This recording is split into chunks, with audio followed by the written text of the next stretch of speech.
Et Mouniti bénéficie encore. Imaginez-vous, un mouvement comme Y'en a marre. Sous Macky, tout de suite, on a commencé à dire Diga Borne Gortawak. Mais ce régime arrive. On dit, écoutez, entre nous, hein, on dit, on est un mouvement citoyen, on n'est pas un parti d'opposition. On restera toujours un mouvement citoyen. Un mouvement citoyen, moi, un régime arrive, on sait Réumfumutol. On a parlé du 4e sous-sol. On a sorti des choses qui montrent que Réumi de am Fumutol. Nous n'avons pas parce que Réumi de Faki. Et on a été dans un silence assumé. Mais quand on a vu à un moment, il y a eu des actes d'arrestation avec des autres, on a dit, c'est une responsabilité. Moi, rappelez-les ce dont on a été victime, nous tous. Mais nous, on voit tout de suite les pratiques de Macky Sall. On voit un responsable de ce régime, ou pas, mais je le dis. De Arlin à Nolanka, en passant par tous ces trucs, il était tout le temps dans nos bureaux des projets. Quels bureaux des projets? C'est les financements qui payent les bureaux des projets. Nan fa café, nan fa ataye def fa lu ne. Mais après il parle pour les financements. Non, c'est pas la posture. Ça a été décevant. Et on n'a vu aucun responsable du pouvoir recadrer pour dire attention, ne tombons pas dans les mêmes travers. C'est encore le début, mais c'est juste pour dire, dans notre compagnonnage, on ne prend qu'une petite portion de ce que nous sommes, parce que c'est ça qui peut arranger. Mais une autre portion, parce que voilà. Voilà, on va poursuivre après quoi. C'est bon, je pense qu'on fait un dernier tour peut-être, avant de revenir un peu. Parce que, pour moi, la question qui sort, c'est que tam, l'intéressant, c'est pareil, de construire une dynamique,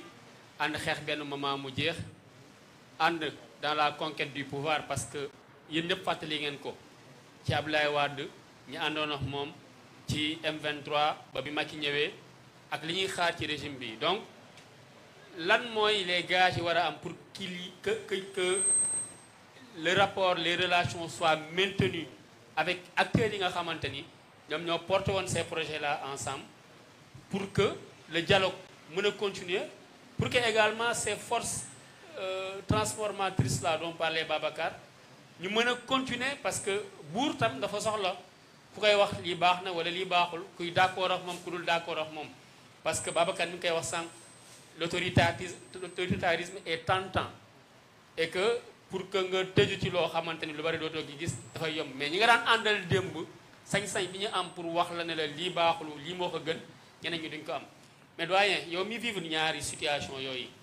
à chaque fois que mu am changement est-ce que les mécanismes de dialogue on souhaite sauvegarder pour que yéen ngeen mën a continuer de préserver ces principes-là et puis de mën a réorienter aux besoins et de rappeler les principes pour lesquels les gens étaient ensemble pour se battre.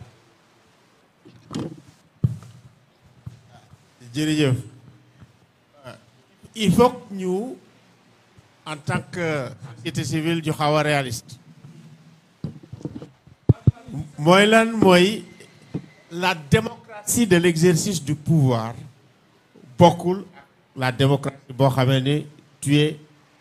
dans l'opposition waaw boo ñëwee nga xam ne yow yaay exercer am nga ay contraintes am nga lu ne mais de mon point de vue et c'est ça et c'est extrêmement important ça veut dire que il faut que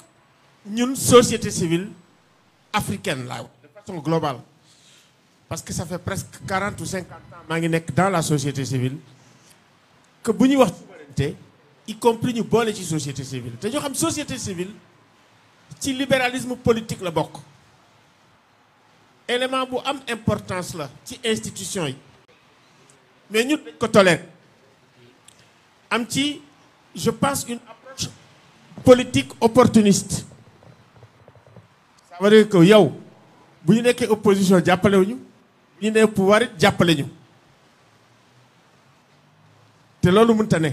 donc dañu war a am société civile africaine bu dëgër bu autonome te ma koy répéter fii il faut que africains yi jël seen responsabilité de financer société africaine ñu bari duñ d'accord ak man mais même les sociétés civiles yi naan ñun nous sommes indépendants comme Amnesty ou Human Rights Watch que duñ ñu financer c'est faux c'est un financement indirect te kooku c'est libéral moo ko def moo naan financer leen ku financer société civile muy def liggéey bi muy def parce que société civile dañ koy jël comme l'œil du peuple maanaam moom contrôle lay ne évaluation lay ne mun na dem ba ci impeachment loolu yëpp mooy li ñuy wax contre démocratie